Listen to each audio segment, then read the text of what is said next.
exciting. That sounds good. That's probably why you're so restless right now. Yeah, I figured. Well, don't worry. You're gonna get very sleepy in the next couple of minutes. So, first of all, let me brush your hair, okay? I know you love that, and I know it always makes you very sleepy. Am I right? Well, I know you. Okay, let's start.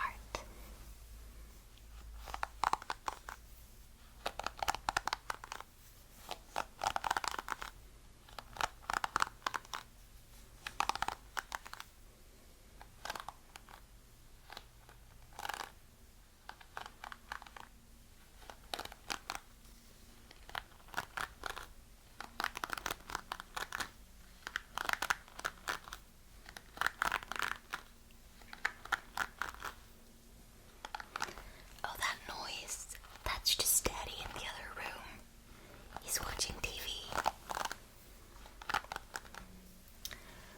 Well, he's allowed to do that because he's an adult and you're a kid. I know, it doesn't sound fair.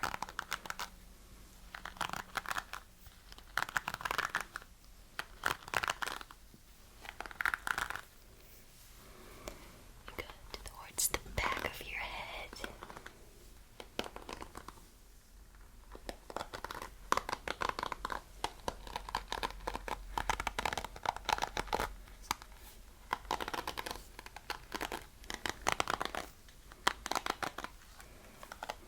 So how does that feel? Are you a little bit more tired now? Just a bit? That's okay, don't worry. I barely just started.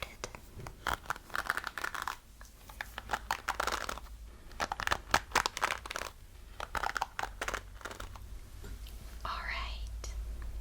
Well, your hair looks gorgeous. It did before as well, but now it's extra gorgeous. And it's ready to go to bed. So, I hope you are too. Okay. So, I brought and prepared your favorite little cushion. You know, the one with the cherry stones.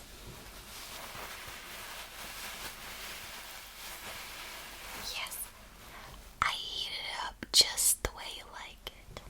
It's nice and warm, because I know it's a little bit chilly in here, right? Yeah.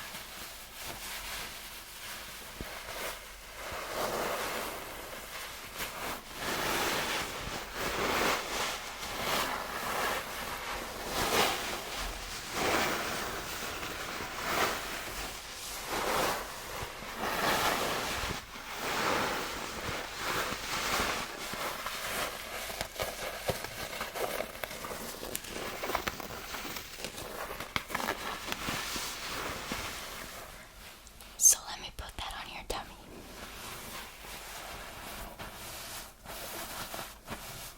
Okay. Yeah. Does that feel nice and warm? Great. Okay. Now let me tuck you in, honey.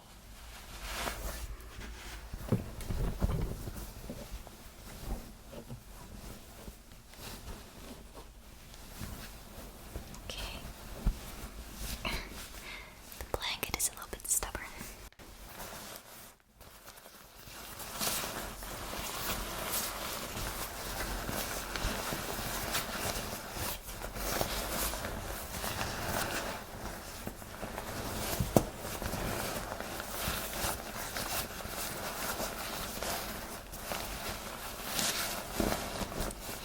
I know, that sounds like a crinkly blanket, doesn't it? Yeah. Well, I bought you a new one while you were away today. It's going to keep you extra warm.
The wee one sat in her thinking place, puzzling. The purple hyacinths grew behind the moss-covered rock she sat upon.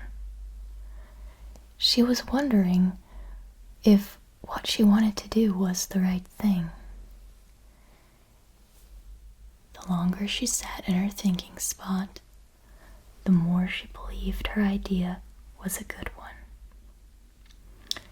With her mind made up to do something she had never done before, the tiny fae took flight in golden wings.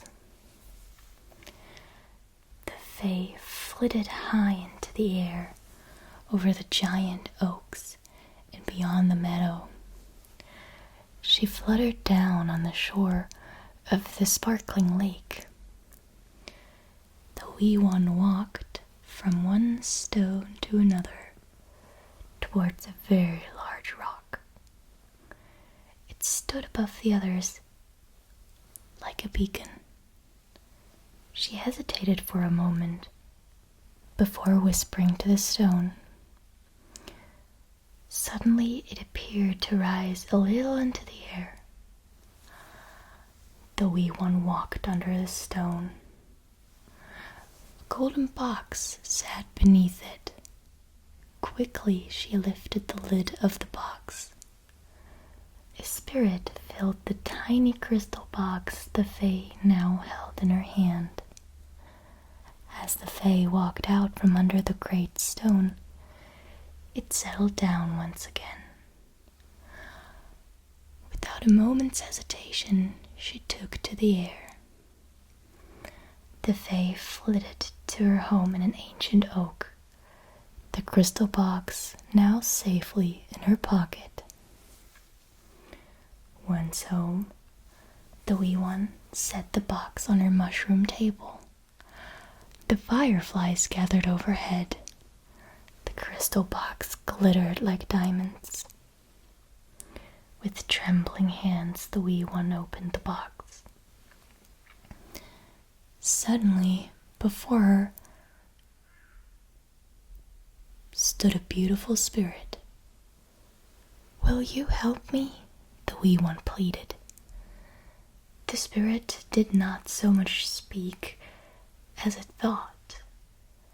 The wee one knew the spirit would help her. "We shall begin our journey now," the spirit thought. Poof! In a twinkling, both the spirit and the wee one were transported to a city in the land of Real. The wee one was not prepared for what she saw when they materialized. It was a place that had things called buildings. Some of the buildings were as tall as the Magic Mountain. The air smelled odd and tasted funny. There was not a tree or flower to be seen. "I am frightened," the fae whispered to the spirit. "Is this where the children come from?" "Yes," the spirit replied. The wee one shivered a bit, but the spirit thought, "It'll be okay. I'm with you. Now, quickly, before it gets late, open your pouch and do what you have come to do." The wee one reached deep into her pouch and gathered a handful of fairy dust. With the spirit by her side, she sprinkled the magic dust everywhere. When they had finished, the spirit thought again. "You have done well, wee fae, for a first effort. Now watch." Quietly, a gentle rain began to fall. The spirit smiled, for the sprinkles began to grow flowers and trees everywhere they settled. As the sun began to rise, the city was ablaze with the color of beautiful flowers, twinning green vines, and stately trees. From far beyond the city, a rainbow appeared, and held the city in its ark. The spirit thought, "It will make them happy, wee Fae. It truly will."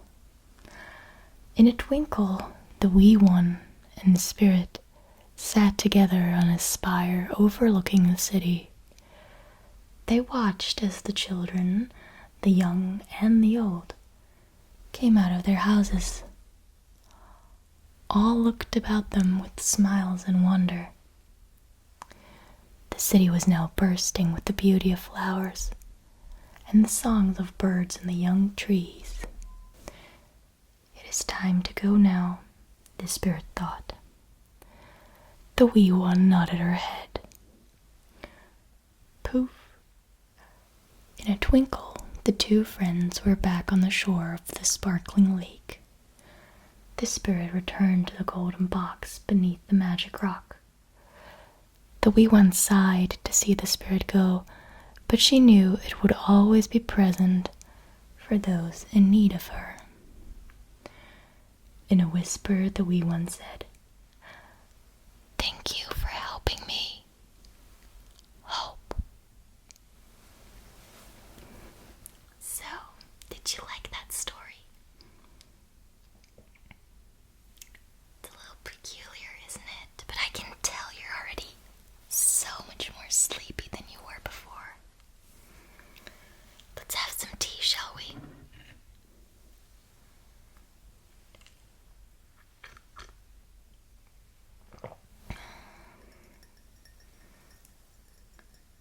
It's your favorite, it's chamomile.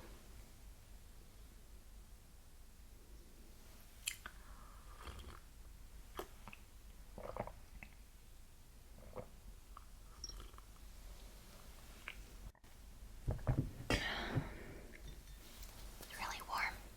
Are you still cold? No? Perfect. Shall we go on to the next story? Yes? Okay. This one's very different from the first one. Here we go. Katrina Katrinko was like any other ordinary mother with 2 kids, a station wagon, and a 60-foot tall crane in her backyard. The crane just showed up one morning. A construction company was building an apartment building down the street.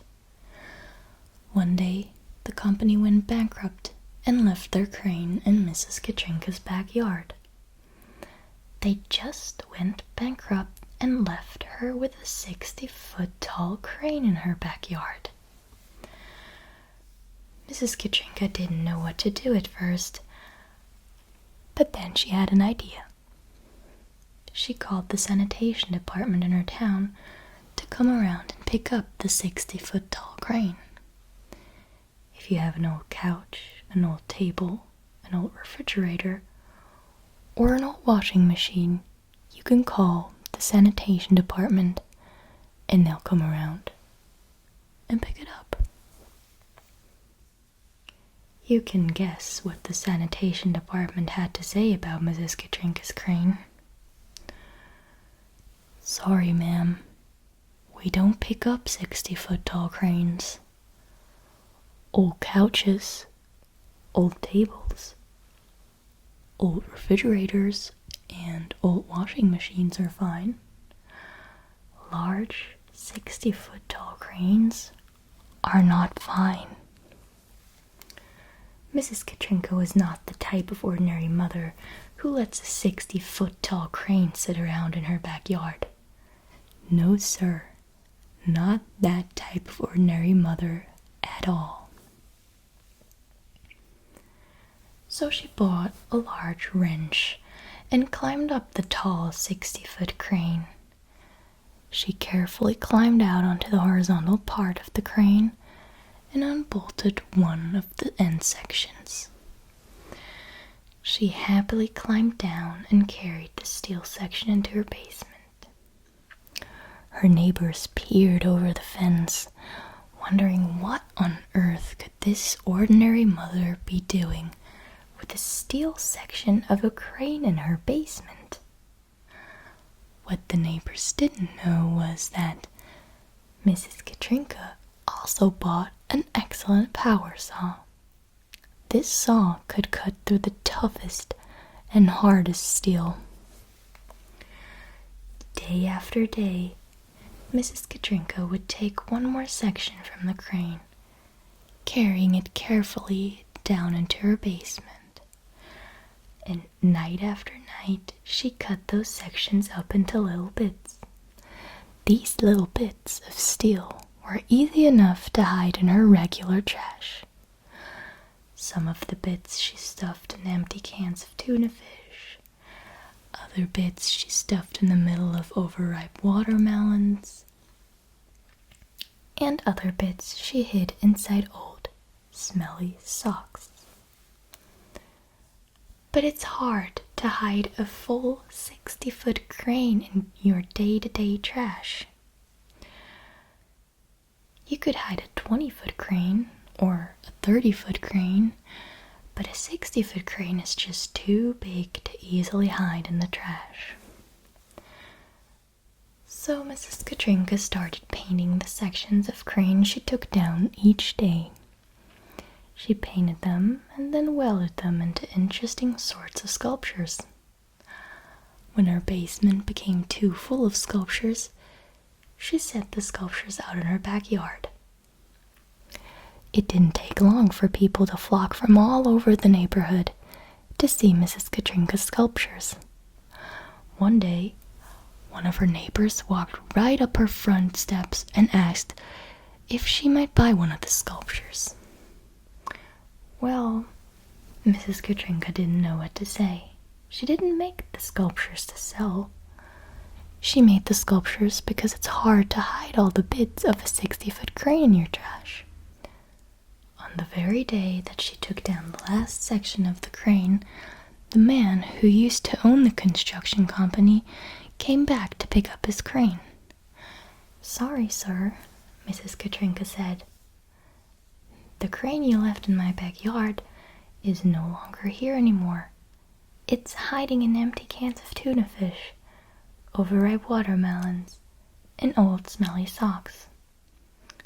If you want to put it back together, you'll have to go looking through lots of empty tuna fish cans, overripe watermelons, and old socks." "Well, ma'am," said the construction company man, "I really shouldn't have left that 60-foot crane in your backyard.